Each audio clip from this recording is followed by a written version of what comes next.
to do? What qualities are we supposed to have to make us a superior human being? Lần trước chúng ta nói về cái căn bản của làm con người. Làm con người đó có cần cái 8 cái đức mới gọi là con người, gọi là thường nhân được. Alright. And unless you have the proper fundamentals of being human being, number one, you will not be able to accomplish much in this life.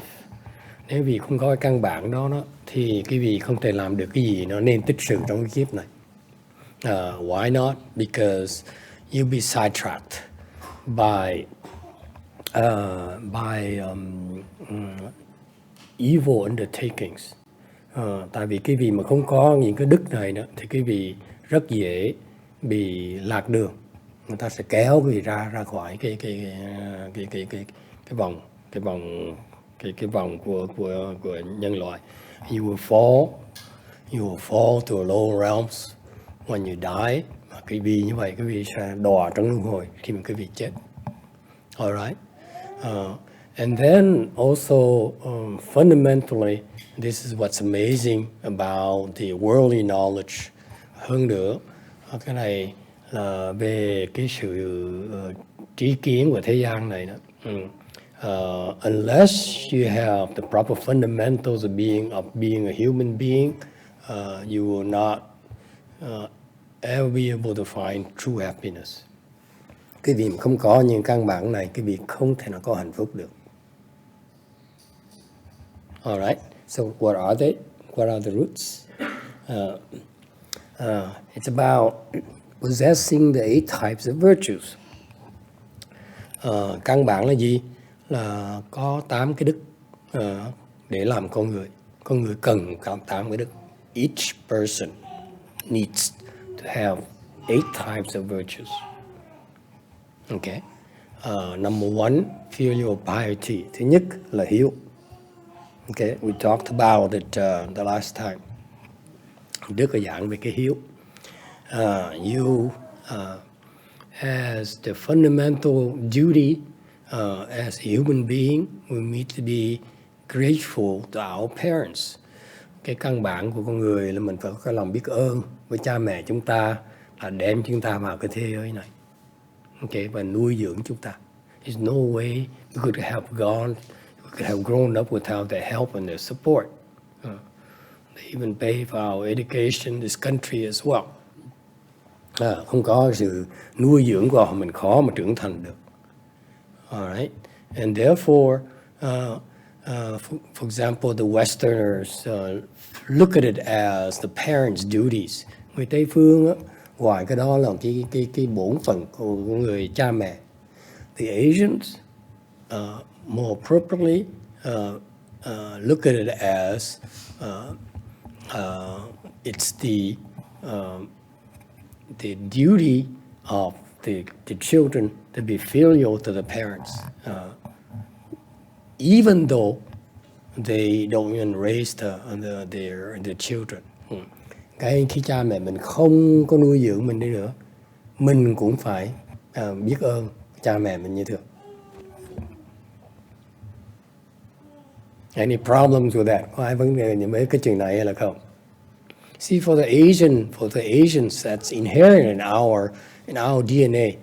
Người Á Châu mình có được cái bản tính này trong cái tiềm thức chúng ta rồi. Whereas the Westerners is a totally new concept. Người Tây phương thì qua cái này là chuyện rất là lạ, quan niệm rất là lạ. Alright.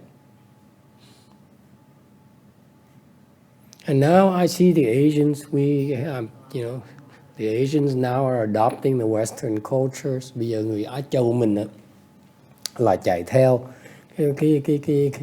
cái văn hóa người Tây phương, ta quên cái căn bản này. So now the Asians even forget about these fundamentals. Okay, I rarely see Asian parents even teach their children about filial piety. Thì rất hiếm mà thấy một người bậc cha mẹ mà dạy con cái mình về cái chuyện báo hiếu cho cha mẹ. My parents didn't teach me. Cha mẹ thầy không có dạy thầy. I know most your parents did not teach you.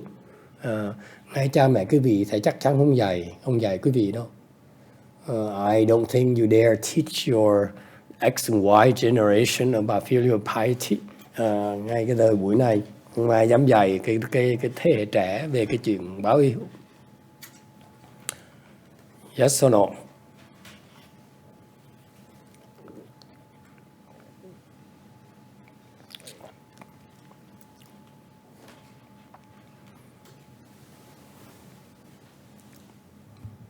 Yes. Master, I think I'm just thinking of my own limited personal experience that through our own behavior of how we treat our parents, our children learn what to do. I would not necessarily think I have to tell them directly, this is what you need to do, or this is how you're supposed to behave, but Right. I would think my actions would be the way I would teach. The norm for your children. That's correct. The point here is being made is that if you take care of your parents, naturally, your children would take care of their parents. Excuse me.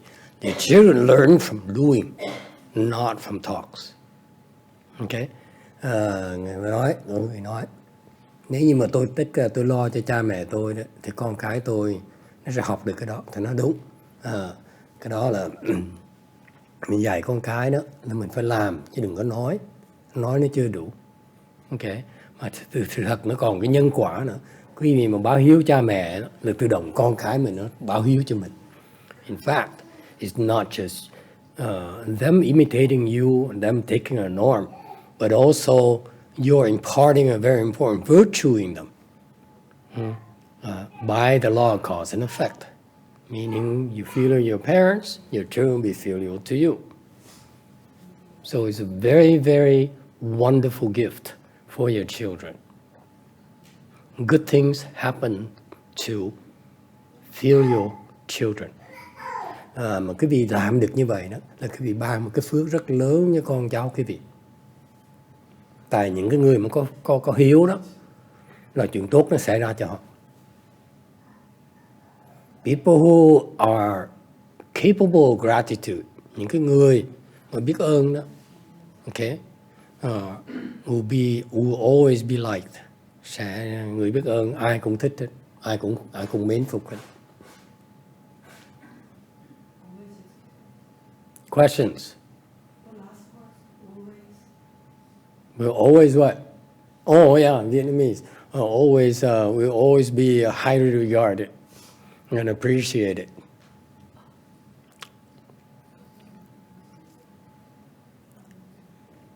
All right, that's the lowest level of filial piety. Cái đó là cái trình độ thấp nhất của cái báo hiếu. Okay. If you look at it in a broader perspective, quý vị nhìn xa hơn một tí. You see, so far at this point here, for most Westerners, it's difficult already. Đối với người Tây phương cái này chuyện là khó hiểu. Okay. But quite a few Westerners are filial to their parents. Thực ra có nhiều Tây phương người ta có tự động, ta có hiếu với cha mẹ mình. Of course, you're always protective of your own family, your own blood. Until you have an argument, of course. Đương nhiên ai cũng bảo vệ cho gia đình mình, lo cho lắng gia đình cha mẹ mình, là chuyện tự nhiên. Okay. But you think, look at the concept of filial piety here. Khi nghĩ về cái quan niệm về cái hiếu này đó, you filial to your parents for the mere fact they brought you into the world, raised you, nurtured you until you're able to take care of yourself. Như vậy biết không? Cái quan niệm báo hiếu này á, là về cái phương diện vật chất thôi. Là cha mẹ chúng ta đó đã đem chúng ta tới cuộc đời trong cái thế gian, tới cái thế gian này và nuôi dưỡng chúng ta thành người. Alright? Then that's your physical body gratitude. Cái đó là mình biết ơn về cái nuôi dưỡng của cái thân mình. There's also gratitude to your teachers. Mới còn biết ơn cho người thầy của mình nữa, dạy dỗ mình nữa.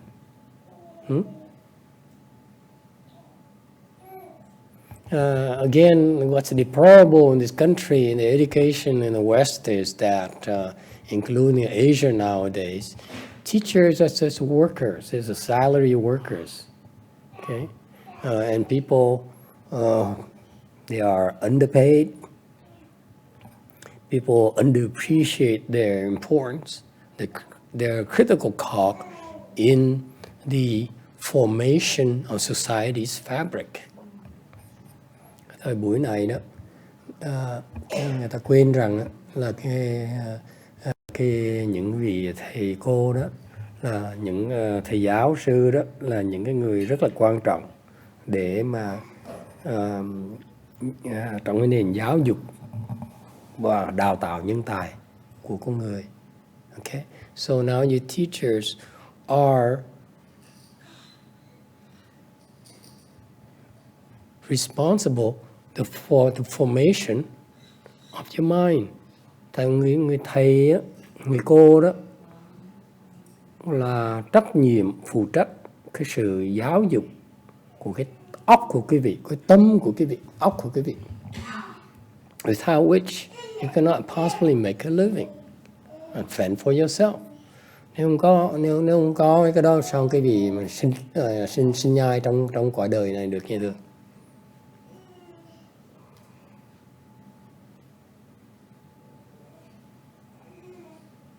Okay. Yes. So for people who have parents that are very abusive, physically or mentally. Okay, there's some parents who are physically abusive, either physically or verbally abusive. Yes. In either way, in that kind of case, what kind of things can they do to be filial? Can we be filial to them?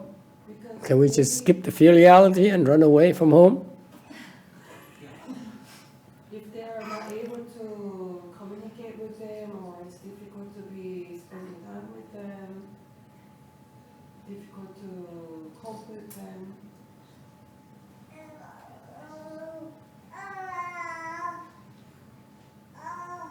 So what's the question? How can they do the practice filial piety if they, it's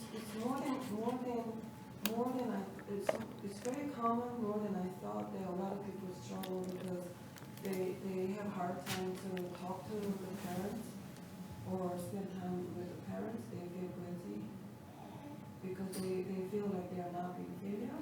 So in that kind of case, what can they do to be filial? Well, maybe their parents' concept filiality is like slavery. You ever had that problem before? Parent says, I'm your parent, and therefore you're Buddhist. And the Buddhists say that parents, you look at parents like a live Buddha. Cái này chuyện nó xảy ra nhiều lắm. Người ta hỏi thắc mắc là cái đó bà hiếu sao? Tại nó hiếu đó, có nhiều trường hợp, chẳng hạn như là người Á Châu mình đó, nó nói là Phật giáo mình nói là cha mẹ là giống như Phật sống vậy đó. Thành cái vì nhìn cha mẹ giống như Phật ngồi trên cái bàn thờ vậy đó. Thành ra họ muốn gì phải chiều đấy. Okay.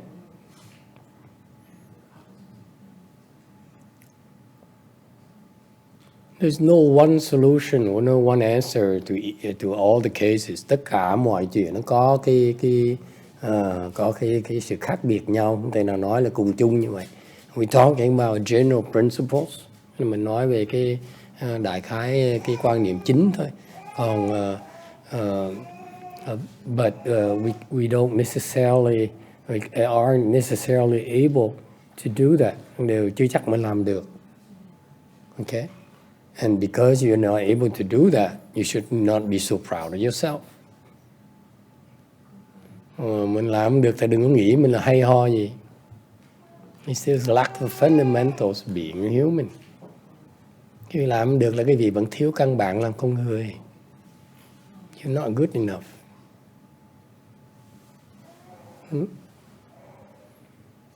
No other ways to put it.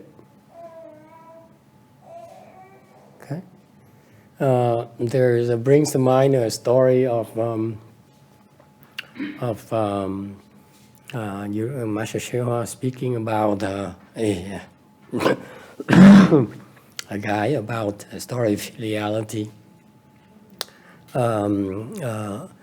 A merchant or a fairly well-to-do merchant wife died, so he remarried, and the young wife gave him another boy who is younger, and then the older son. Những kể cái chuyện mà báo hiếu là I forgot to say miền Trung something. What happened to well, I need some references.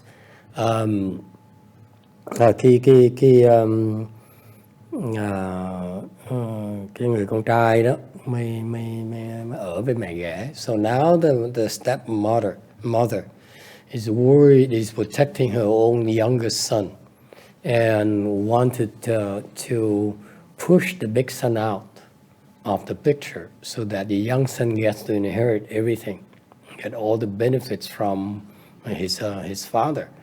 Người mẹ ghẻ đó làm đủ mọi cái thủ đoạn để mà hại người con trai lớn, con ghẻ của mình, để con chính của mình đó, nó có thể hưởng được cái của cải này.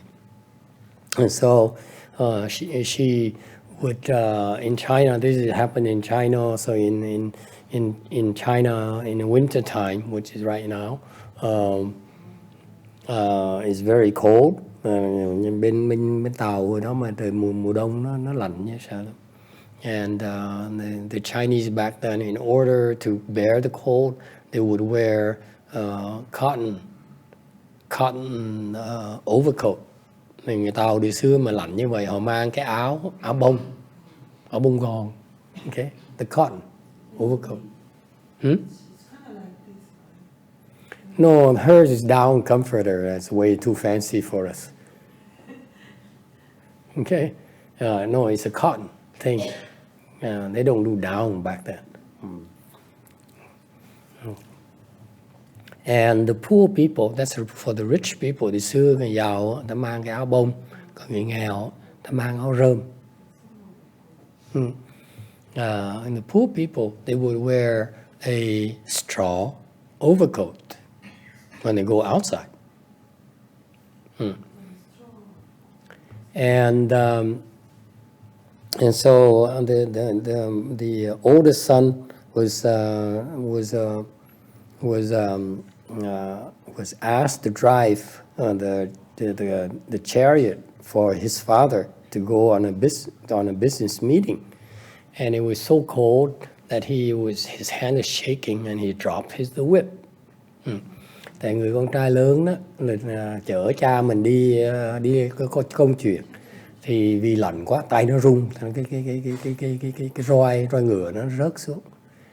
And his father was very upset and said, I told you to pay attention. How many times you have to tell you that? Sounds familiar?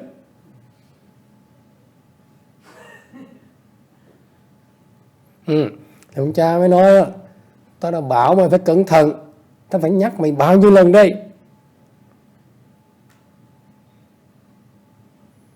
And so he took out a whip and then whipped him. Ông cha rút cái roi đó quất qua một trận cho nó nhớ. This will help you remember, cho mày nhớ cái chuyện này.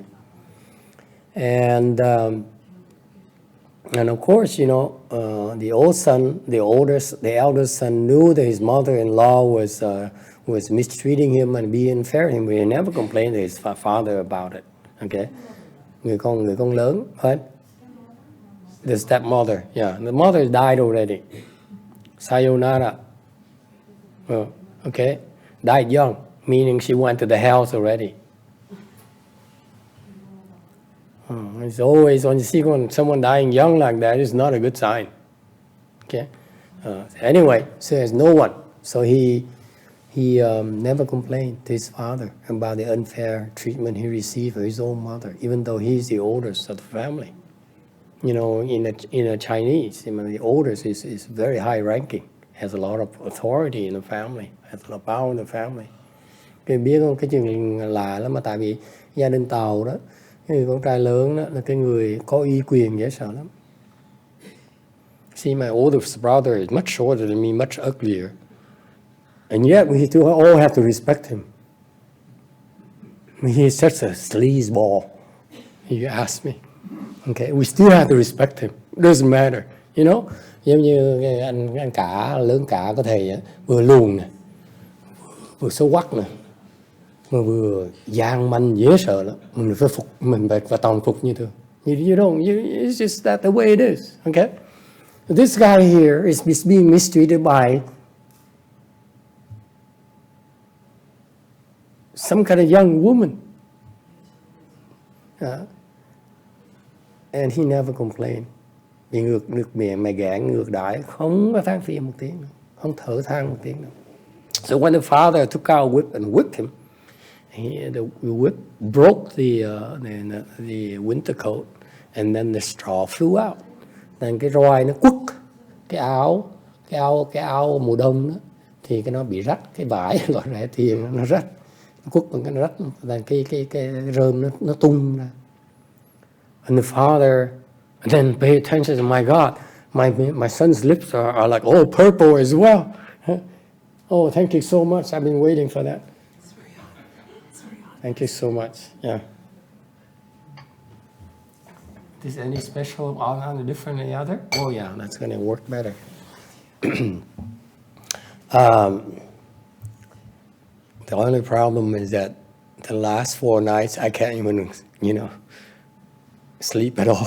So, you guys feeding me all these teas. No wonder this morning is 3 o'clock. Am I supposed to do something here? 4 đêm mà qua ngủ không được, tôi mắt mở thao láo.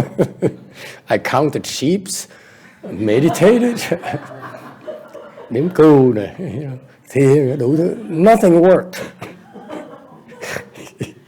You think suffering is so ridiculous. They khổ không thể tưởng. You think that monks are above suffering? No. Thầy cũng có cái khổ của ông thầy. Monks have their own kinds of sufferings.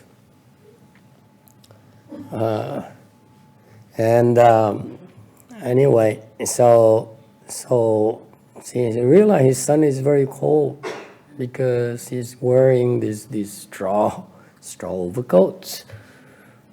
So he went out and knelt down to his son's side and said, "Oh, son, I'm so sorry." Ông cha thông minh dễ sợ lắm. Thấy một cảnh như vậy, lập tức quỳ xuống bên cạnh người con trai, nhấc nó lên, xong xin lỗi với nó. Cha xin lỗi con. He told him point blank, I'm going inside right now to kick your mother-in-law away.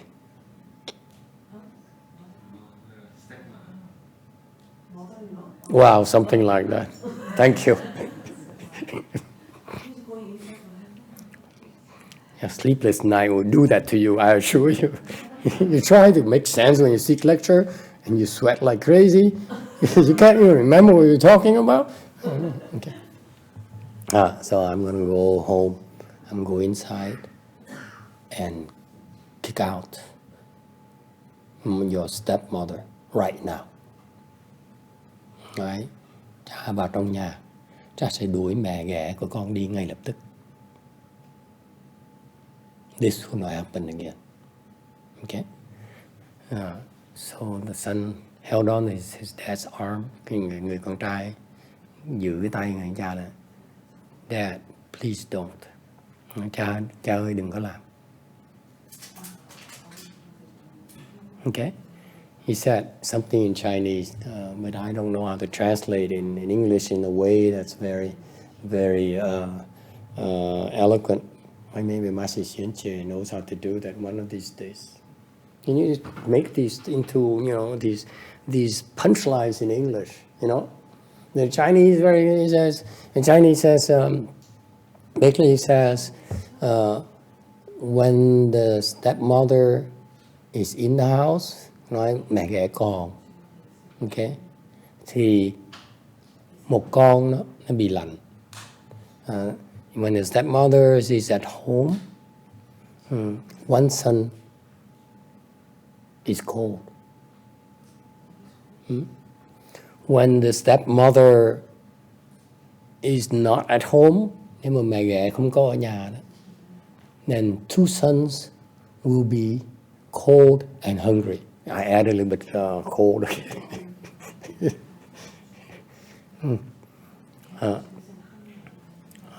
Nếu mà mẹ ghẻ mà bị đi á, không có ở nhà đó, thì hai đứa con nó sẽ bị lạnh và đói.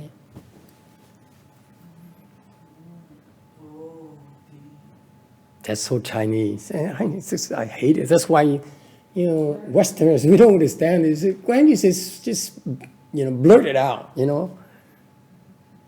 But no, the Chinese have to say in a very, very poetic way. That's so beautiful. And you listen to this and wow, yeah, what a guy, what a guy. What a guy. Huh? Cái câu chuyện đó, nó thấy cái vị thấy cái he didn't say that at least your wife is taking care of you. If she's gone, I have to take care of you. Người Mỹ nó nói ngay, that's a good punchline. Huh? Instead of the Chinese way, we do it the American way. Huh? How is that? You change all the names to Americans or, you know, Russian or something, and we say something appropriate for the culture. Thầy đổi cái câu hỏi cho người da trắng. Thầy đề nghị đó, nếu người da trắng mà nói là nếu như mà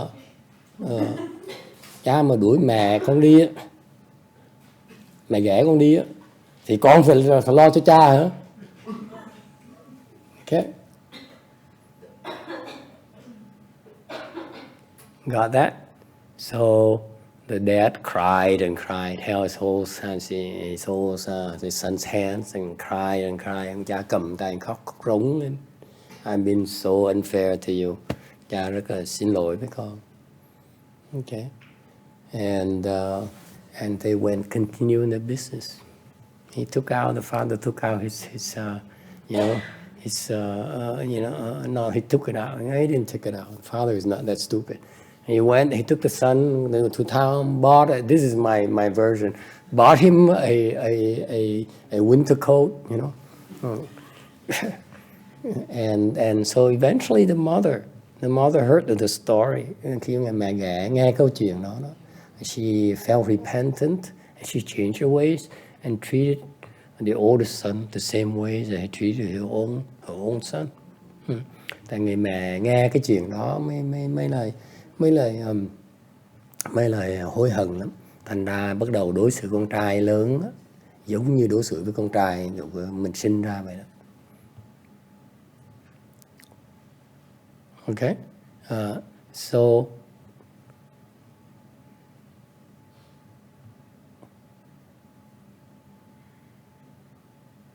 see, this is kind of story I read about 20 years ago. I don't remember, so that's why I have to add all this. Yeah? Mẫn Tử Khiên, yeah. Đánh ra thì nó tắt tét là cái áo nó dồn lông ngỗng không có giá trị bằng cái bông gòn nó lạnh. Nó rơm. Mẫn Tử Khiên, Mẫn Tử Khiên. Okay. Còn có cái chuyện thật là Chiên. Something. Chiên. Hả?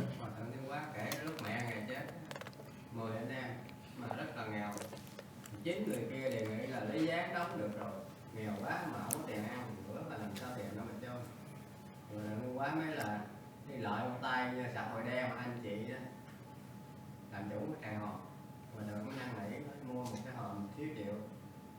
Trong kia cảm cái lòng hiếu thảo đó mới là cho bán cái hòm thiếu triệu và nói rằng ông đi mua hòm thế này làm gì có tiền, tôi cho thêm mượn 300 đồng để về làm đám tang.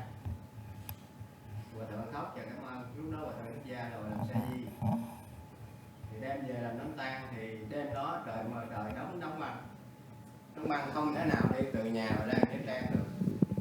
Hòa thượng mới giái trời giúp giùm tôi để mà làm sao ngày mai người ta lại khiêng cái hòm này ra ngoài nghĩa trang chứ nó đóng băng té chết.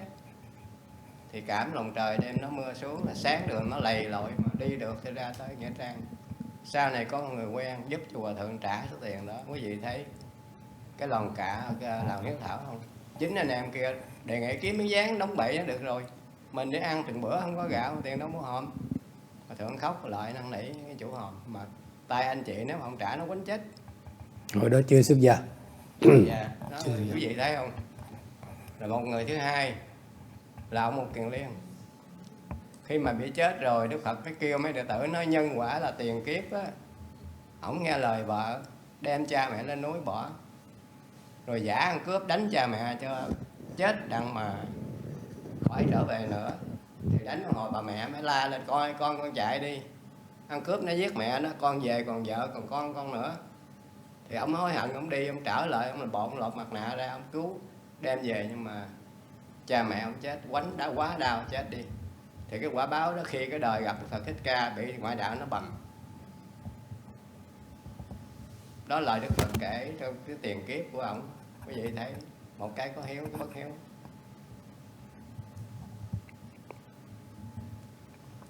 Chết mà ngoại đạo nó bầm ra, vì nó sợ có thần thông ráp trở lại. All the good disciples, great disciples of the Buddhas are very filial to the parents. Tất cả những đệ tử mà đại đệ tử của Đức Phật đều có hiếu với cha mẹ mình hết. Because that's the root. It's the number one. The first part of your foundation. Cái đó là cái điều kiện đầu tiên của cái nền tảng của đạo đức của quý vị.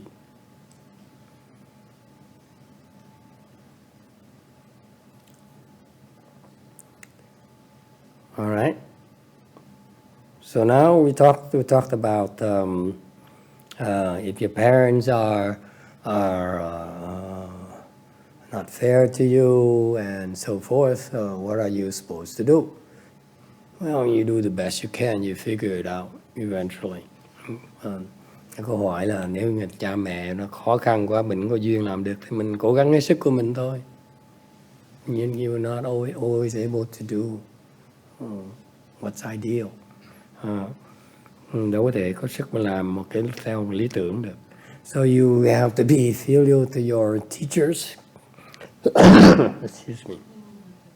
Quý vị phải có hiếu về ông thầy mình. Because they are giving you your intellectual life. Phải có hiếu cho thầy cô, là vì thầy cô đó là cho cái gì cuộc sống của cái lý trí. Okay. And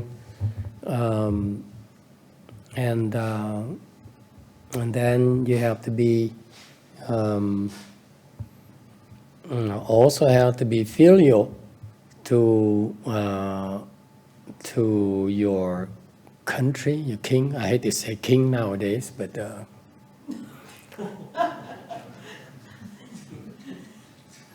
some cases there are exceptions. In some cases, you have an evil king, you don't need to be filial to them, my personal opinion.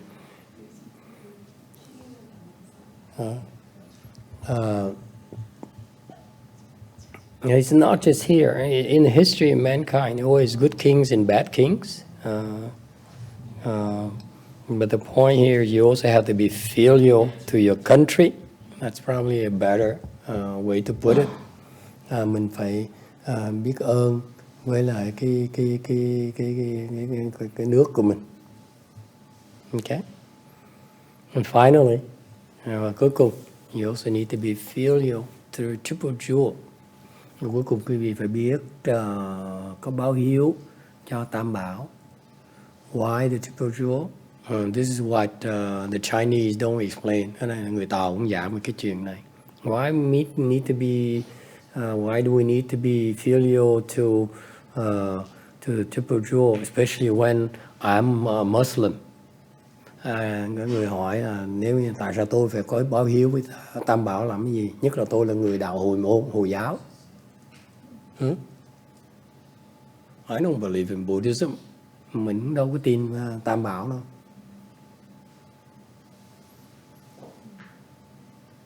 Our answer is that don't be filial to us then. thì đâu cần ai bắt cái vị đâu. The concept of filial, being filial, the triple jewel, cái quan niệm mà cái vị phải trung thành với tam mà về báo ơn với tam bảo is because the triple jewel is taking care of your spiritual life. Tam bảo nó lo cuộc sống linh thiêng của quý vị. The reason there's triple jewels is in order to take care of your spiritual life. Cái tam bảo chỉ tạo ra mục tiêu để lo lắng cho cuộc đời linh thiêng của quý vị. Okay? What does it mean? Nghĩa là sao? The triple jewel is dedicated. Tam bảo là mục đích của tam bảo is to help you, help all living beings, lifetime after lifetime after lifetime. Cái nhiệm vụ của tam bảo là giúp đỡ cho tất cả chúng sanh đời đời kiếp kiếp. And because of that, it's very hard, it's very uncommon. It's uncommon for a monk or nun to tell you that you should be filial to them until you came to America, because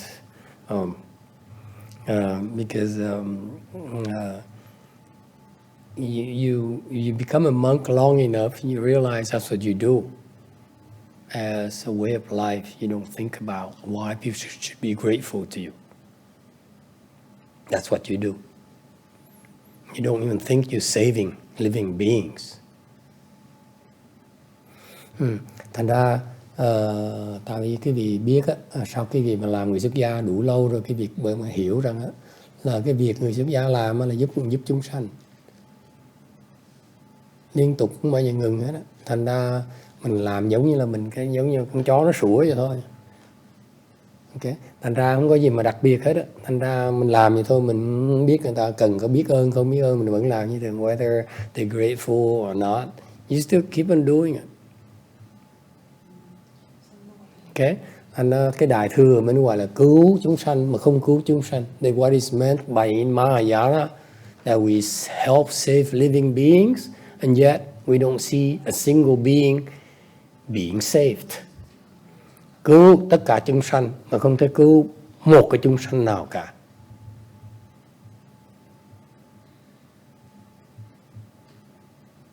That is what the Buddha tried to teach last lecture, teach the Arhats. Cái đó là lần trước thầy Yên Trì thầy nói pháp đó, thầy giảng là Đức Phật dạy quý vị là cái người tỳ kheo lý tưởng đó là phải sống bình thường. Không? Lý tưởng là gì? So the Buddha says the ideal monk is or nun is someone who needs a normal life. He goes alms, bowl rounds. He recites sutras, meditates, and helps others. Thầy lý tưởng là thầy cô lý tưởng là mình sống bình thường, mình thiền, mình tụng kinh, mình lại Phật, mình đi khất thực, xong mình giúp chúng sanh, chẳng có gì đặc biệt hết. Okay? That's because it's a Mahayana ideal, he could not go very deeply into it. Okay? Tại cái đó là cái bắt đầu nó mở đường cho mấy ông tỳ kheo đó, mấy ông A Hán đó bắt đầu hiểu đó tại sao thầy nói, Đức Phật nói cái lý tưởng nó như vậy. Người ta hỏi mình mới giảng tiếp được. If they ask, then you teach them about why, what it means. Okay? So that's the start of an ideal in Mahayana. Trên cái lý tưởng của Đại thừa chúng ta đó là mình cứu chúng sanh. Như bình thường vậy thôi. Mình mỗi ngày mình sống mình thấy giúp đỡ tất cả mọi người, đó là việc mình sống, có gì đâu mà có gì mà coi là giúp đỡ người ta. It's what you do. All days to save living, help and save living beings. What's a big deal? You don't say, oh, today one more notch on my gun, on my pistol. Ngày hôm nay cứu thêm người nữa, cắt thêm một khắc nữa, right? It's no big deal. Okay? That's the unrelenting work. That you don't even see any big deal. Làm quá ta không có ai có gì đặc biệt hết. It takes some time before you get there. Làm quá, cái gì mới thấy là không còn sự cạnh tranh nữa. For example, the arhats and these poor, lower level people, disciples of the Buddha, những người đệ tử mà trình độ thấp hơn Đức Phật, they see that, you know, that Shariputra says, my God, you know, Maggamorgana is great in spiritual powers. Xá Lợi Phất nói một kiền liên của nhân công thần thông giỏi quá. Maggamorgana says, my God, Shariputra, the way he explain things is far better than I can. Mà một kiền liên nói trời ơi, Xá Lợi Phất mình mà giảng pháp hay hơn tôi giảng nhiều. And then they look at Rahula and said, how come a young guy he can be so vigorous and can be practicing these secret practices to be excel at to be number one in secret practices. Nói La Hầu La đó, con Đức Phật đó, nó còn nhỏ mà tại sao nó là đệ nhất về cái những cái pháp tu bí mật mật tu. Okay? And so these people still see it as saving someone. Họ vẫn coi đó, trình độ thấp họ vẫn coi mình đang giúp người ta như thường. And the Buddha is trying to tell them that and the Buddha says, you know, you still look at it as saving people. There's no one being saved. Đức Phật mới bắt đầu dạy cho họ biết á, các con nghĩ là cái đó là dùng cái này dùng cái nọ, dùng cách này cách nọ để mà cứu chúng sanh. Nhưng mà thiệt ra là không hiểu pháp thì không có cứu cái gì ai hết cả. Okay? And that's going towards the ideal of a bhikshu. Đó là cái lý tưởng của bên một người thầy, người cô bên Tam Bảo bên Đại Thừa. The ideal of a monk and nun in Mahayana. Okay? It has to go beyond Shariputra, Mahayana. Nó còn vượt qua cái trí huệ của ông Xá Lợi Phất, cái trí huệ của Mục Kiền Liên. Okay? And they're still far away from being enlightened. Họ còn xa mới đắc được cái giác ngộ. Thế là họ còn cái sự hiểu biết họ nó còn nông cạn. That's why the wisdom is still pretty shallow. Okay, and so you see a little bit of rivalry between the Buddha's disciples, Arhat disciples. Say, oh, he's so good at that, and he's, you know, I'm better at this. Nên là quý vị có sự so đo với nhau, người này giỏi hơn mình chuyện này, người nói nghe. If you really have true wisdom, okay, there's no more competition. Khi mình có trí huệ đó, đâu còn thích cạnh tranh nữa đâu. Who are you competing with? Quý vị cạnh tranh với ai? Aren't you supposed to save the one who's you competing with? Không phải quý vị đâu phải cứu ngay cái người mình cạnh tranh với mình đó là sao? Phải không cô Quảng Ngân? Nó lắc quá mình phải cứu nó như thường nha, nó không cứu nó theo ma sao? I ask Ngô Diên, if someone shakes too violently, you don't save them, and you kick them out. You know, they join the demon retinues. How does that help? Nếu mà không cứu nó là ai cứu cho nó bây giờ? Right? It brings to mind the story of Chan. And I read the story of this Chan master. Nhớ là câu chuyện đọc về công thiền sư đó. Very, very famous Chinese Chan master. Jiao Lian something. I don't know the Chinese character. Ông thiền sư đó, đời xưa đời Đường, cho nên the Tang dynasty. And he was named abbot of the Ashoka monastery in China. Ông đã làm phương trưởng, được phong làm phương trưởng của cái thiền viện Ashoka, A Dục Vương, bên Tàu đó.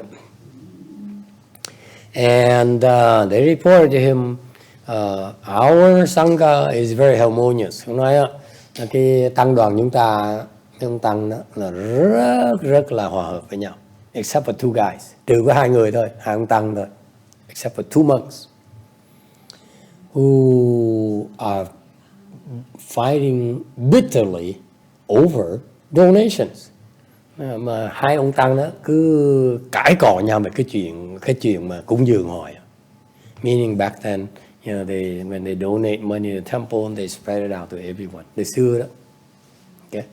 Từ xưa đó là khi cái gì vào cúng dường chùa đó, thì có chùa lấy tiền cúng dường chia hết tất cả đồng đều cho mọi người. Everyone gets equal share. That way too at your temple? No? Huh? I know it's not that way at her temple. No, she doesn't know. That means it's not equally distributed. Ngoài cái chùa cô có làm như vậy, cô nói cô không biết có nghĩa chứng minh là không có chia đều. So this is Hinayana Dharma, cái pháp nguyên thủy, ta chia đều như vậy đó. Okay. What is it? It's one of the 6 harmonies. 6 cái pháp là lục hòa. What is it? I forgot. That is about you equally ly thủng duyên or something like that.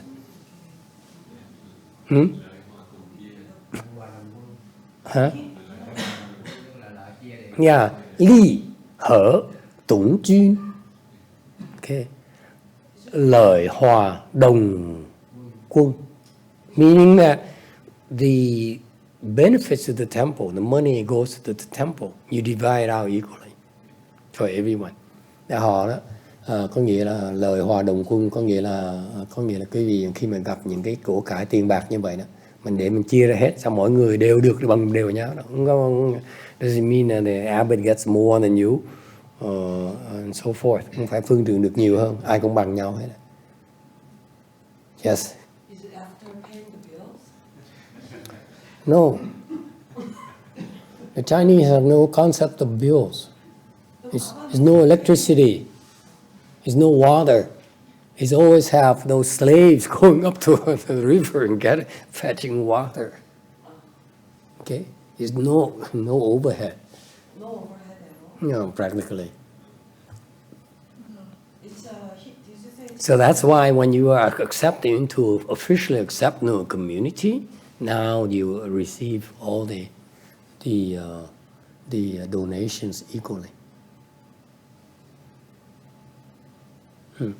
Đời xưa đó họ đâu có cái chuyện trả tiền điện tiền nước đâu, mà không có điện mà phải trả nước đó, thì bắt mấy ông thầy đó cong lưng là mà đi cánh nước lên xài cho tội gì mà đi mua đâu cho nó tốn tiền. Là đời xưa giảng gì đó. Life back then is much simpler. Now here we have trash. Bây giờ năm nay có tiền. And what else? Gas, tiền ga này, electricity, tiền điện, gasoline, tiền xăng này, car insurance, liability insurance, đủ thứ hết. And that is why we, the Chinese, at least from my master system, we don't equally divide it anymore. Bởi vậy chắc vì vậy cái hệ thống Ngài Tiến Hóa không có chia đều nữa. Tại có xã hội nó nặng quá. Excuse me. All right. So anyway, so he became an abbot at Ashoka Monastery. Cái ông này, thiền sư nổi tiếng lắm, làm phương trưởng của cái thiền viện A Dục. Nổi tiếng lắm. This is a big monastery, mind you. Ashoka Monastery is a very, very big name. Thiền viện A Dục là nổi tiếng, sao lớn lắm. Có 2 ông cứ cãi nhau về cái chuyện mà chia đồng đều, chia không đồng đều. So 2 monks keep on arguing over their shares of each other's shares. So he called them up and said, explain to me why. Mình gọi hai người này tới. Nó nói là tại sao hai ông có thể mà cãi lộn nhau về cái chuyện này được.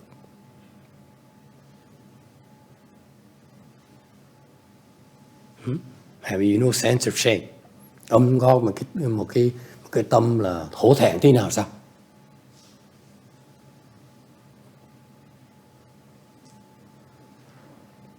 You know, being a monk, you're not supposed to pay attention to the worldly things because you left the worldly ways. Why would you now become a monk and start counting money? Nói là cái người xuất gia đó, cái bỏ cuộc sống thế tục rồi, vào cái thiền viện này, bây giờ bắt đầu đi đến tiền hả?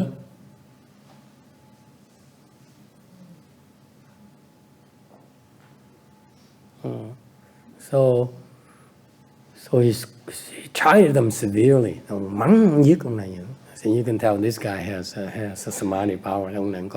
Ông có, and turns out that he's always enlightened monk later in other anecdotes of his. Clearly prove he's an enlightened monk. Ông sư này là sau có những cái công án khác về ông chứng minh ông là người giác ngộ đó. Nổi tiếng lắm. And so he gave him a severe tongue lashing and say you better go and straighten your life.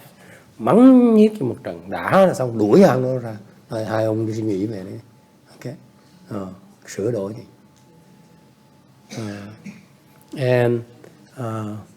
But later, sau này, you know what happened? Gì xảy ra?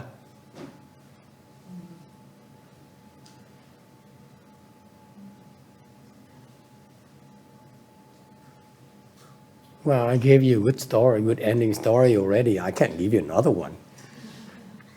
Hồi nãy thầy cho kể chuyện mà vui thôi. Kết thúc nó đẹp.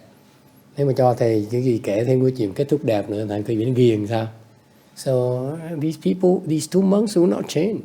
Hai ông sư này không có đổi. Ông ngán cái ông thiền sư này. Not afraid of this chant master. I don't care. I'm Chinese monk. I can go anywhere I want. Tôi là thiền sư, tôi đi đâu cũng được hết. I go to the next monastery. Equal share. Tôi qua cái thiền viện khác, không chỉ đồng đều tôi. Okay?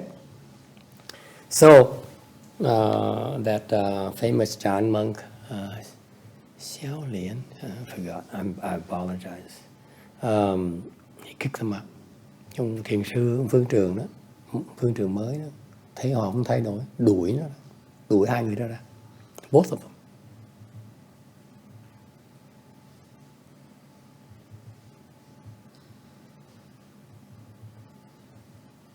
Okay. What do you think? Cái vị nghĩ sao? Có lý không có lý? Is that right or not?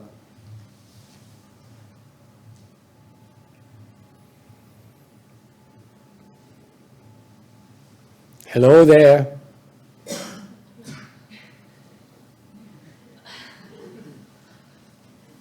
Anyone still out there? I don't know. You know, I think they're selling drugs next to the temple right now. The white van. I was worried that you're going to sneak out and get some. Yes.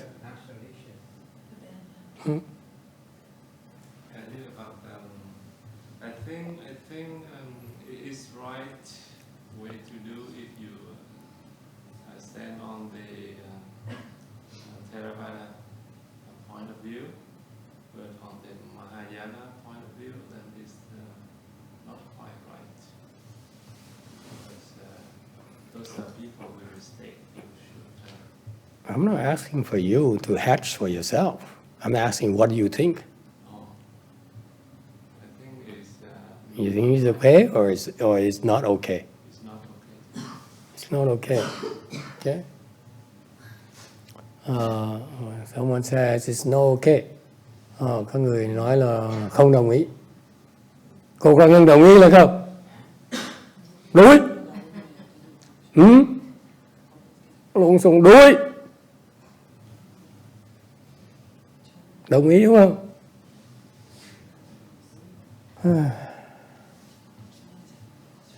Of course, he's in line. You don't know, you weren't there, so you have to give him the benefit of the doubt. Đương nhiên ông này là ông giác ngộ mà là giỏi nữa, thành ra phải cho ông cái đó đó. Cái đó là phải công nhận là ông này có cái trí huệ của ông. And he needs to do what he's supposed to do as an abbot of the monastery, as part of his job. We don't want to second guess him. Cái mà thầy nói là đối với thầy đó là người ta là cái người phương trường, chuyện làm người phương trường mình nên đụng chuyện người ta, ok, nên đi dính líu gì cái chuyện đó. The only comment I have, một cái ý kiến của thầy is that the same thing I mentioned earlier. You know, if I chase all the crazy shakers out, where are they gonna go? Okay, cái đó ý thì thầy nói hồi nãy đó. Nếu như mà cái cô Quảng Ngân, nếu thầy đuổi những cái người mà lắc quá đó, nó ra khỏi cái chùa mình đó, thì họ đi đâu bây giờ? Okay, that's my only worry. I don't care. If they shake or don't shake and they complain, they fight, it doesn't matter to me. Đối với thầy, họ đấu với nhau, họ giành giật với nhau, đó là chuyện nhỏ.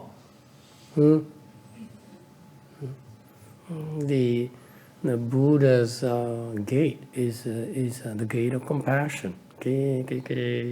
Cái Phật môn mình đó,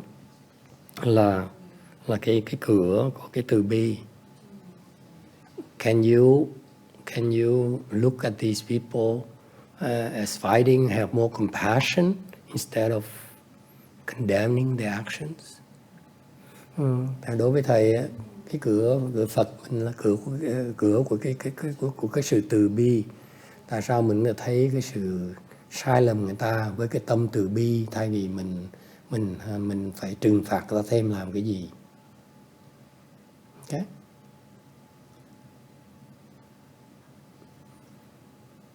That's all. You know, maybe sometimes it's good to kick them out. Sometimes you don't kick them out. There's no hard and fixed rules. Cái như khi mình có thể nên đuổi người ta, nghĩ không nên đuổi người ta. But all the story tells me that he wasn't given enough chance, enough time to train and try to change his people. Because in Mahayana, there are all kinds of ways to help change people. Nên thấy câu chuyện đó, mới đọc những cái chuyện khác về ông này đó. Thấy là ông là vẫn chưa có cái quyết chí là để dạy người ta. Okay. Ông chỉ làm việc giỏi thôi, chứ còn nói về cái chuyện mà dạy người ta thì ông không có cái khả năng đó. All right. Any other questions? Ai thắc mắc gì không?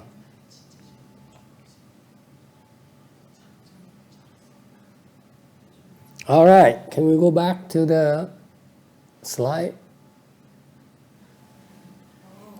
We only backtracking. Last time we finished 3. Lần trước mình làm xong ba cái. Bây giờ mình mới 1 tiếng đồng hồ, mới có một cái chưa xong. Now tonight, it's the nature. It's the same old. You ask me to talk over it again, I go off on a tangent again. Bắt thầy giảng lại, thầy giảng không ngại giảng càng chậm hơn nữa.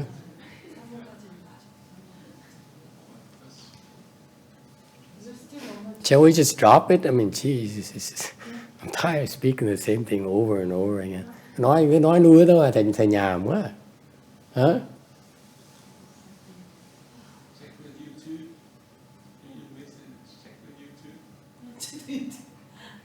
Are we doing number 2 right now? Okay, number 2, Brotherhood.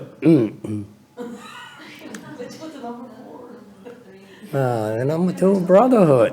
You know, it's, Let's go to number 4. and then number 3, loyalty. Thứ ba, loyalty. I love that story about quan công. Thích có nhớ cái chuyện quan công không? Yeah, it's such a cool thing. Okay, and time is running out anyway. We can't go very far. Hết thì giờ thế này.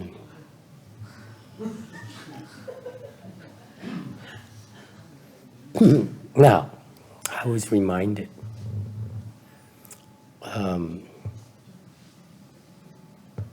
It's okay. I will wait for a better time. Number 4, trustworthiness. Thứ tư là cái tính. What is trustworthiness? You do what you said you're gonna do. Thứ nhì là đệ ha, đệ là cái lòng huynh đệ đó, cái tình huynh đệ đó nó rất là quan trọng. Ok, sẵn sàng chết cho nhau. Ok, trung là ba là trung.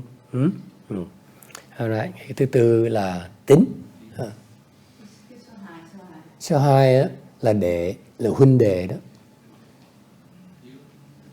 Hồi hiếu rồi đệ, xong rồi trung mới tính.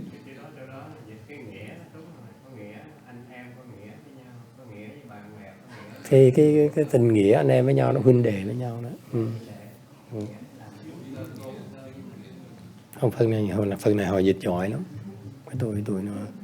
Tôi nhà nho mà, tôi dân học giả mà, nó dịch xong mình theo tụi nó nổi.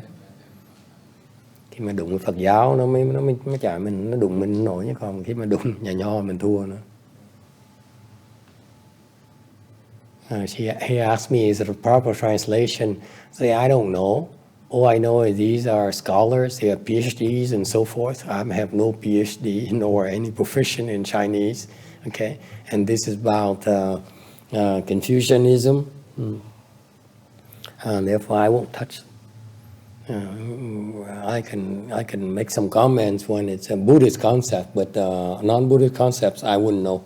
Về nói về những quan niệm Phật giáo dịch ra trật là sai, còn những cái nhà lão thì thua. Thầy không biết, thầy không hiểu được.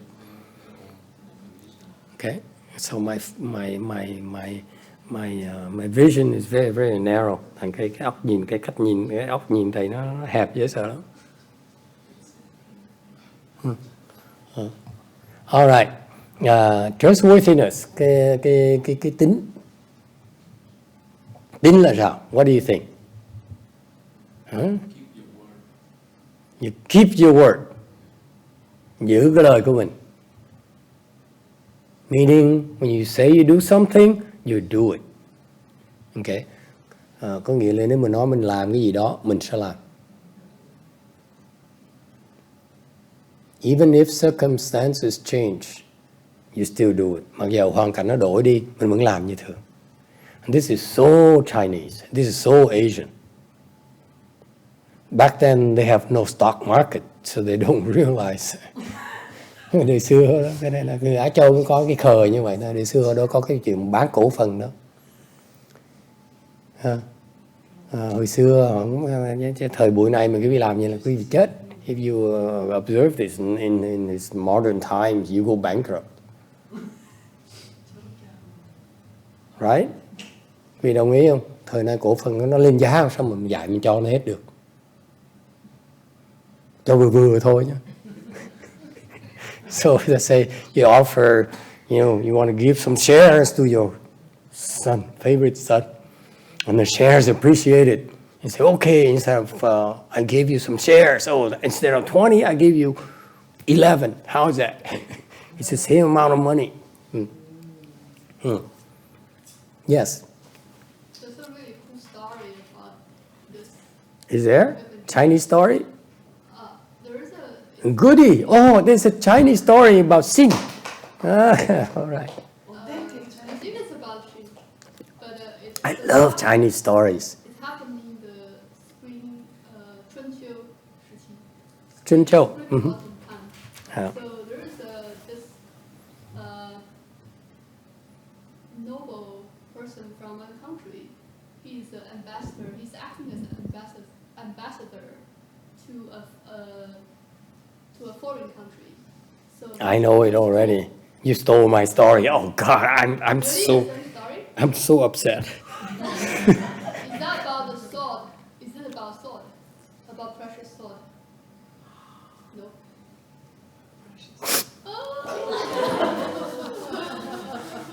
It's a cool story.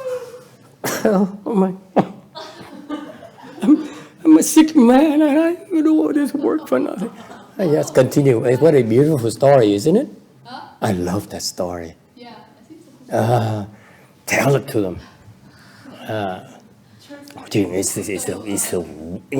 See, this is why I love the Chinese culture. Bởi vì tôi thích cái văn hóa người Tàu như vậy đó. Tôi có những cái bậc nhân tài này mình không thể tưởng tượng cái nhân tính người ta cao, không thể tưởng tượng nhân phẩm người ta cao như sao. I love the Chinese literature because it's full of these stories of these great men who are of superior qualities. Yes, go ahead, tell them. Okay, so he's going to this big diplomatic tour where he's visiting several countries. Yes. But he passed by, he has a destination. But he passed by another country on the way, and he talked to the king of the country. So he has this precious sword, which is very, very nice, and the person liked it. So the king of the country liked it, but he was saying that he noticed that he likes it, but he was saying that because I'm on the diplomatic tour, I need this precious sword to represent my country. So it's not the right time to give it to you as a gift. Sorry, I don't remember if he actually said that or he was just thinking about it. But then he went to the country he wants to visit, and they finished his tour. On the way back to this first country. Very good. Let me stop you there. Okay. Okay. Very good. That's a story. Excellent. Okay. Cái chuyện là như vậy đó. Cái chuyện là một cái ông sứ đó đi được sai đi làm công tác thì tới một cái nước đó để là đem quà tới cho ông vua đó. Thì ông vua ra gặp mừng lắm. Ok. Cảm ơn, nhận cảm ơn. Xong rồi mới nhìn thấy cái kiếm của ông đại sứ này đẹp dễ sợ. Okay. Ông vua nhìn lui điếc tới vài lần ấy. Xong không dám xin. Thì ông đại sứ mới biết là ông vua này thích cái kiếm của mình. Thế nên ông đại sứ mới nói là thôi để là mình đi xong cái vòng đại sứ mà tới cái nước kia mình làm xong đại sứ mà trở về đây mình cống hiến cái kiếm này cho ông đó. Okay, so what happened is this ambassador from the great king came to visit a country, and he was shown great reception, and from the king of a smaller country, much smaller country, and this ambassador from the great king was wearing this jewel sword. Beautiful, the kind of craftsmanship you cannot find in a smaller country. So the king, because back then the sword is a symbol of authority. Từ xưa cái kiếm, bảo kiếm là cái nó tượng trưng cho cái địa vị của quý vị, quyền thế của quý vị. Okay, this is way before it became you wearing those bags later. The Chinese later did that, but before that, the sword is what denotes your level of wealth and your authority. Từ xưa cái kiếm nó quan trọng lắm. Thì ông vua nước nhỏ thấy kiếm thèm, thích quá, cứ liếc lui liếc tới. Okay, thì ông đại sứ. So the smaller king took a liking to really admire the sword, and he kept on looking at it, And so the ambassador took notice of that very discreetly and appreciate the reception. And so he said, he made a mental note himself. He said that let's wait until I go to my next stop. I come back from my next stop, from my next country. I'm done with all my duties. I come back here and offer this king here my sword. As Remember, he actually did not say it. He just took a note. right, he took a mental note. So he said, I come back and offer the sword to him. Okay. Thành ra cái ông sứ giả này, ông phát cái tâm nó là cái ông này người tốt, tôi thích cái ông này. Thành ra khi mà tôi làm xong chuyện tôi rồi, để qua cái nước khác tôi làm xong làm khóa sơ, viếng thăm nước khác tôi trở về lại cái nước này để tôi tình nguyện tôi cho cái kiếm là cho ông vua này, tại tôi thích ông vua này. Chừng đó thôi. It's just a simple act of friendship, personal friendship from the ambassador to the king. And that's what ambassadors do, by the way. Cái chuyện nó rất thông thường từ xưa như vậy đó. Ông sứ đó phải tạo những cái liên hệ với những cái nước khác. Đi đâu phải tạo những liên hệ. Wherever you go as an ambassador, you create those types of affinities. So he made a mental note. He said, I'm gonna give this to him. Okay, ông đại sứ, ông giảng chuyện đó, mình trở về mình cho ông vua này. It's not a big deal to him. Okay, and it's not clear the way they explain it to you, but I explain it to you, in the way in the Chinese annals. But I feel that from the ambassador's perspective, it's not a big deal. Because as an ambassador, he's supposed to how do you say it? 关系, 照关系. Okay, so that's a common thing to do. Okay, that's how I read it. Okay, so Chinese. We American here. You want it? Yeah, you want it. Thành ra ông sứ này ông qua. So he went to the next country and he came back.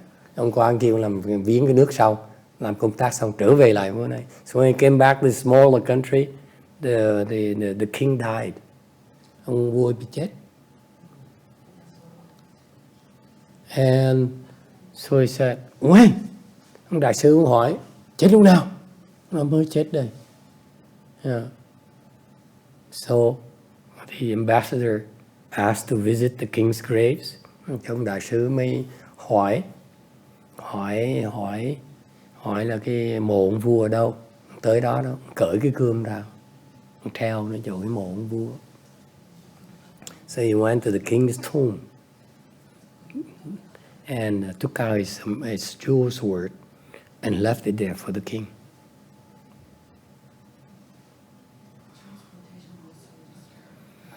So the point is not just you do what you say. Okay? But if you make a promise, you will fulfill it regardless. Không phải là mình làm cái gì mình nói, mà mình đã hứa mình phải làm. Even if you promise to yourself, you still do it. If no one else knows, it doesn't matter. You are the one who knows. Có mình chỉ hứa cho mình thôi, không ai biết hết, hứa thầm thôi, không ai biết hết. Nó cũng quan trọng như hứa với người khác. Yeah, whether you promise yourself, make a mental note and make a mental promise, and no one else knows, it's just as heavy it just counts the same as you make a promise to someone else. And that is a typical Chinese story about trustworthiness. Cái đó là cái câu chuyện điển hình về cái đặc tính của cái tính của bên Tàu.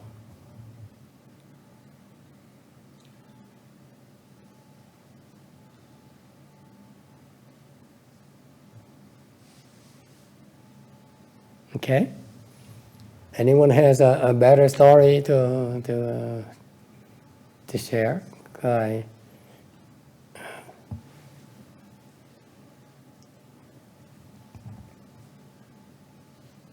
Why is trustworthiness important? Tại sao cái tín nó quan trọng?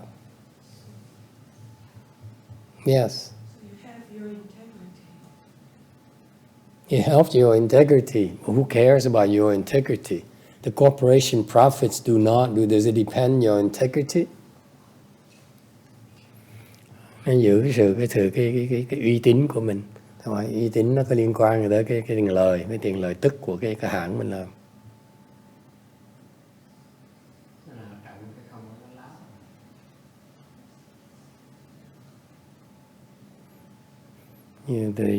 You value non-lying, trọng không nói láo. Why is it such a virtue? Tại sao cái đó gọi là cái đức tính của con người?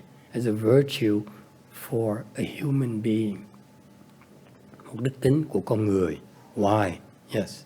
So in our life we work and associate with other people, so people can trust you, and you can be assigned or do some important thing. So the people can trust you? Because you keep I trust you. but you Is that enough? keep your promise. Serious. I mean, people say, I trust you. Người ta tin mình. Thì mình mở miệng nói mà tôi tin. Đủ chưa? Yes. I feel like do that makes you more humane for yourself, and then give self-respect. You can have your self-respect at a different level.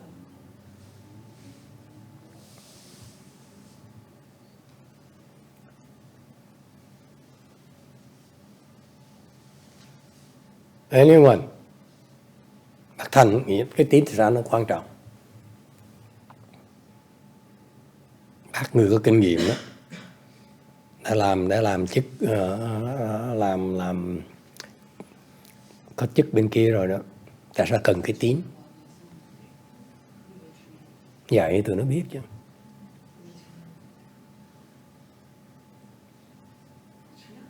Dạy cho con người có cái văn hóa tin với nhau, không có gạt nhau.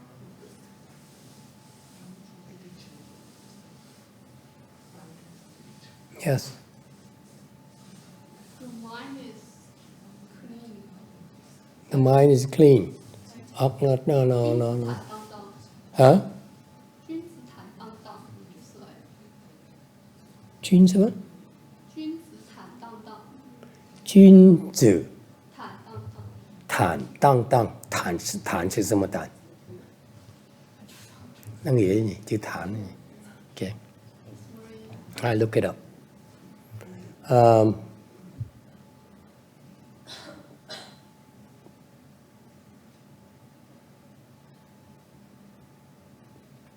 You mean to tell me that trustworthiness is never a concern of yours? Cái gì? Thì hỏi cái gì? Cả đời cái gì không có lo về cái chuyện uy tín mình hả? You never worried about your own trustworthiness? I thought it was just important. Hmm?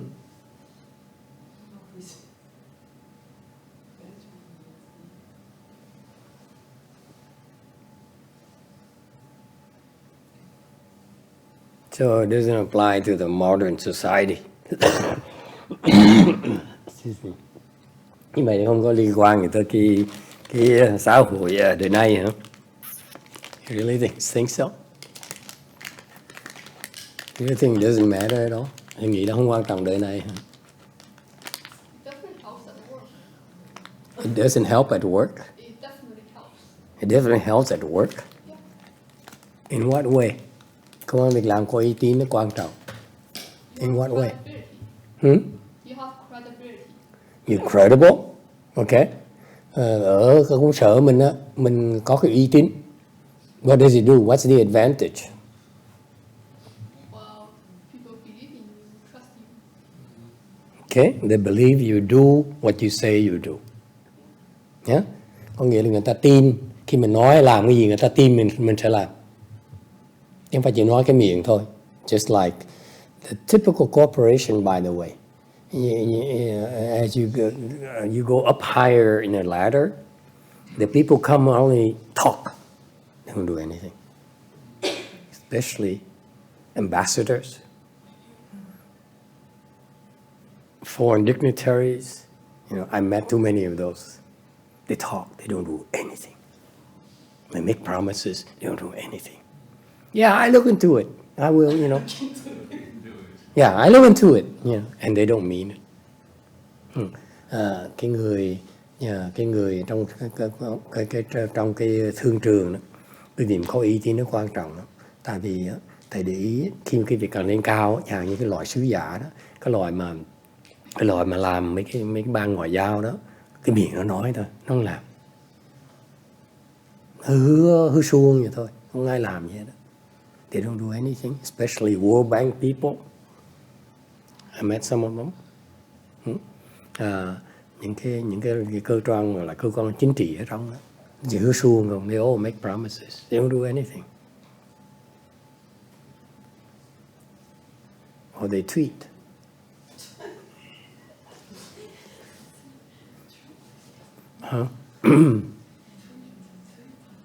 So people trust you, people believe in you. Okay, so without which you can really not do anything for real. Người ta không tin mình, sao quý vị làm ra nên chuyện được?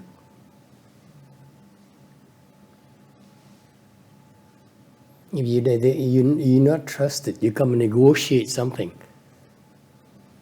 who would believe you? Quý vị mà không có cái uy tín, khi mà tới mình thương lượng cái chuyện không chuyện người ta, nó làm sao người ta tin mình bây giờ? Nhất là những người có cái tiếng là chuyên môn nói cái miệng thôi, không chịu làm, ai mà tin những người đó? Excuse me. Some people they just lie through their teeth. They lie because they feel like saying something. Những người chỉ nói thôi, tại vì cái miệng nó láo, cần cái mở miệng nó láo thôi. And that's a big no-no when you are in a position of power. Quý vị, những cái người trong cái tư thế, có cái địa vị mà có quyền thế đó, không có quyền nói láo. Let me repeat for you.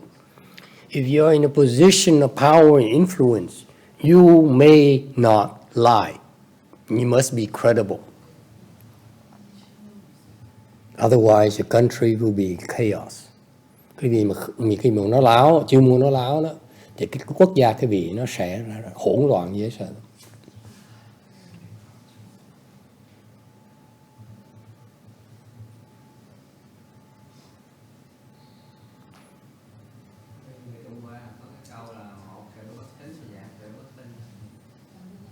The Chinese are saying, one thing that you're not credible with, then 1,000 things you cannot be believed from you.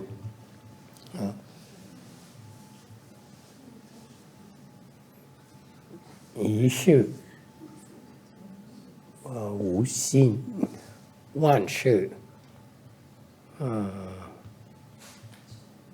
不tin. 不信.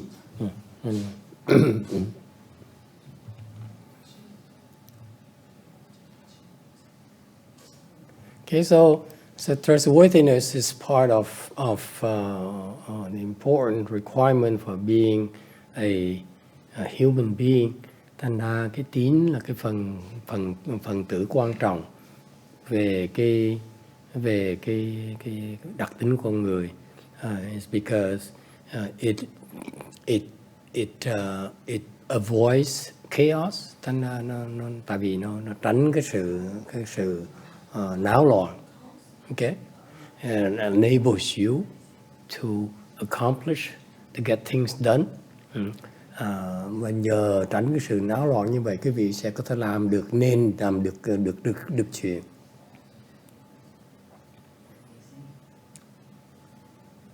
Okay, and at the work, và nhất là tại sở đó. If you are a credible person, cái gì mà người có uy tín, you are the one who will be promoted.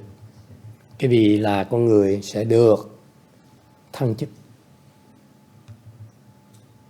The good bosses will select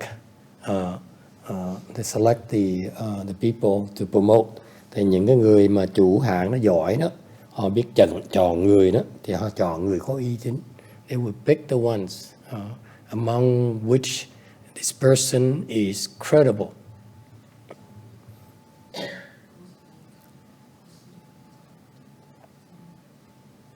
All right?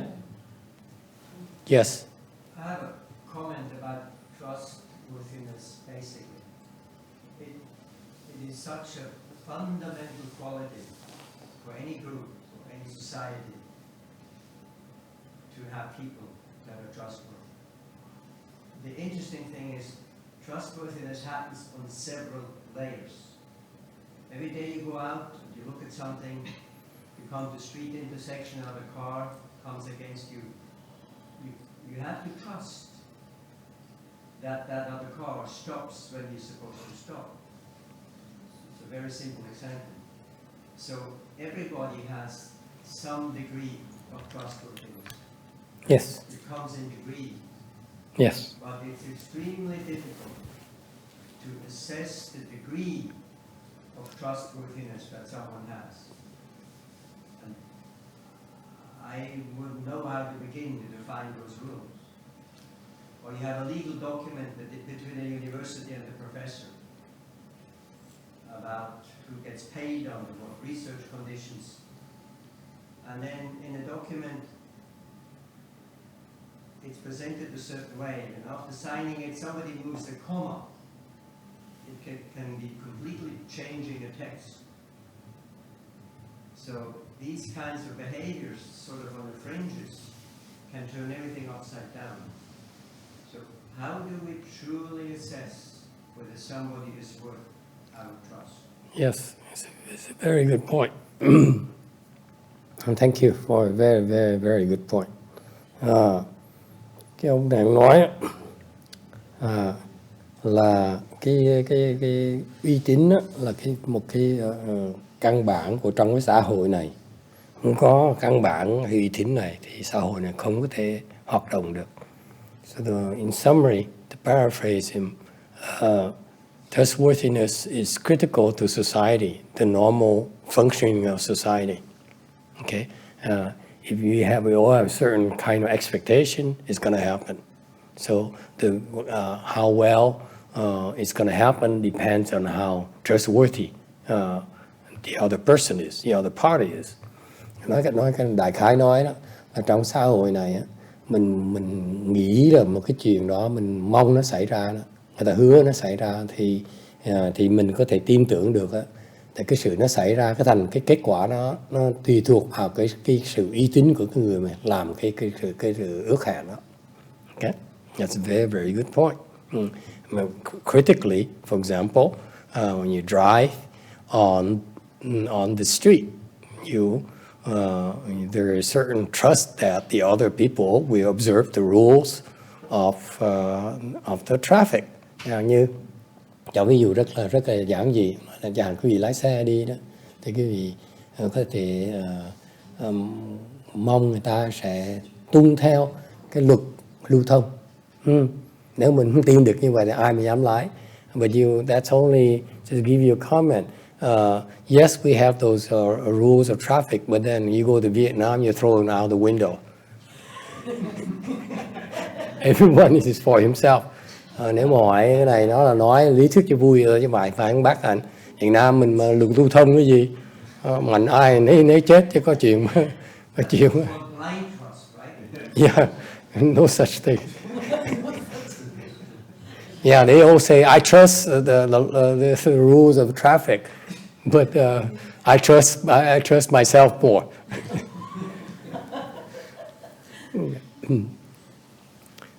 So, but the question he raises is a very good point. The question he raises is you know that it's critical to the society. But how are we going to evaluate how trustworthy this person is? Còn cái vấn đề ông họ nêu ra đó là mình biết là cái uy tín nó quan trọng, thì làm sao mình xét được cái sự uy tín người khác bây giờ? Yes.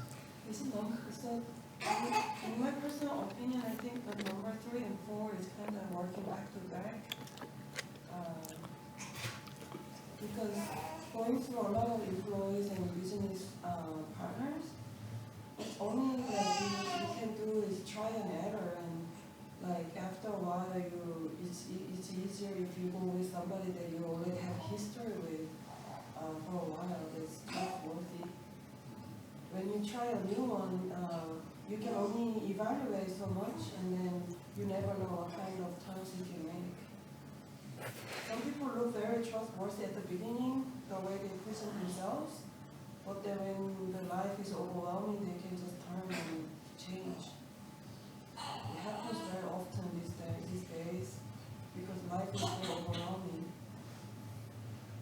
No, life's too short. It's not overwhelming. It's just too short. You might as well grab it while we still can.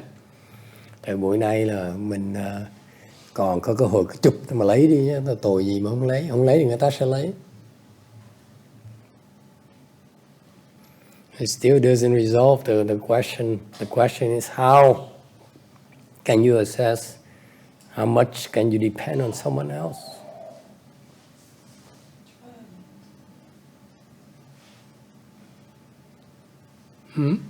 How? So, I suppose you have to give everybody a little bit of credit at the beginning. That's a little bit of trust. So he says maybe give a little bit of at the outset, credit of the doubt. Mình bắt đầu mình cho ta một tí, and you add to it more and more and more, thêm từ từ. That would be a financially wise. Làm như vậy thì rất là có lý. Because most people, if you overwhelm them with so much money, they may not be able to handle it.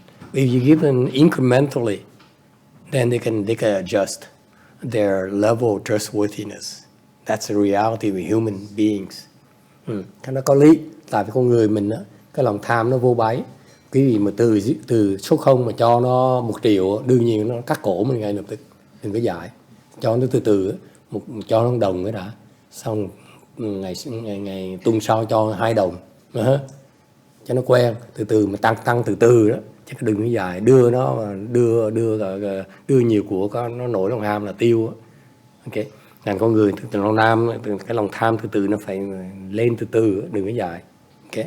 Agree? Yes. You need to acclimate them. Okay? So you say trustworthiness, one practical solution excuse me. Practical solution is that to give him when I trust you 100%. I says, yes, I trust you 100%. Right? In financial controls. Trong cái thay vì nói mình tôi giao ông của cải về cho gia đình tôi, tài sản gia đình tôi, thì mình nói mình tôi giao cho cô tài sản của con tôi, nó nhỏ hơn một tí, ok? Yes. But then some people do that and then get a big shot and go away. Yeah, they still do, but that's but at least from financial controls, you raise the bar. You give people the chance to acclimate, because the reason is that they still see more growth. Why would they want to risk everything? They're getting so much along the way as well, so it's much wiser, financially speaking. Thì ai cũng vậy, and this is what people do, by the way. It's nothing special about it. Just don't be silly and trust them with your lives. Đừng cái chuyện thất thông thường, cái gì đừng có khờ dại gặp nó tôi tin. I'm a trustworthy person, therefore I trust you 100%. Đừng nói tôi là người có tín, thành ra tôi tin cô là người có uy tín. Đừng có dại như vậy em ơi. Chơi như vậy là lỗ đầu á. Okay? But let me give you a Buddhist answer to that. Để cho một cái câu trả lời của người Phật giáo. And time is up. So no more questions. Hopefully. Thành hy vọng quý vị đừng có hỏi nữa. Hết giờ rồi. When they talk about trustworthiness here, khi mà nói về cái tín này, uy tín này nữa, Confucius, Khổng Tử, he's not asking about Your wife trustworthiness. Không có hỏi về cái uy tín của vợ của quý vị. He's talking about your own trustworthiness. Ngài chỉ dạy quý vị về cái uy tín của mình thôi.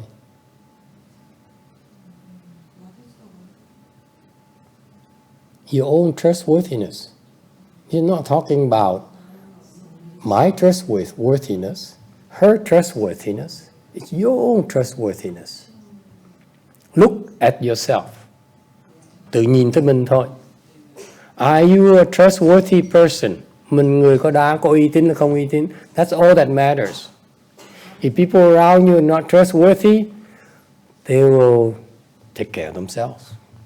Người xung quanh mình nó không có uy tín, tự động nó sẽ tự giải quyết lấy rồi. Yes or no? It's very Buddhist, very passive. It sounds very passive, but it's not always. Nói như vậy thôi, nghe giống như mình người tiêu cực vậy, thiệt ra không có tiêu cực đâu. Okay? You do that, and actually it's not being passive. You actually are promoting yourself.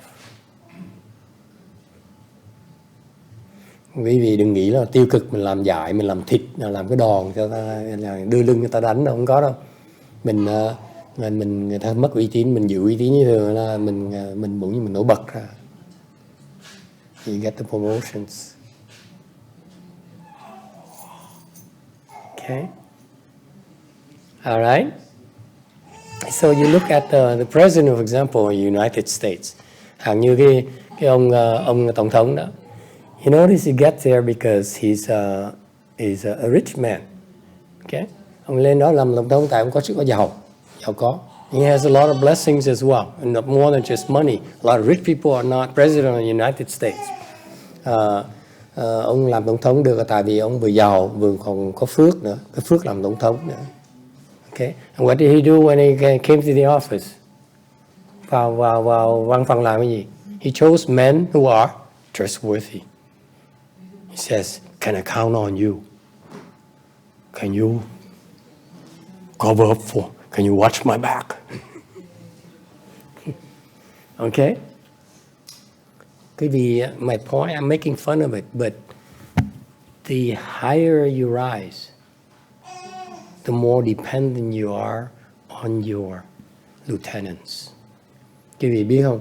Quý vị mà cái chức vị nó càng cao chừng nào đó, thì quý vị càng tùy thuộc vào những cái người mà mấy người mà phụ thuộc mình. Alright? It's just a fact of life. Đó là sự thật của cuộc sống này. Okay? So that's why I said earlier, if you really want to do something important, you have to be trustworthy. And hồi nãy đây mới nói đó, quý vị mà thực sự cuộc đời thì quý vị muốn làm gì quan trọng đó, phải có uy tín mới làm được. You don't have credibility, no one wants you.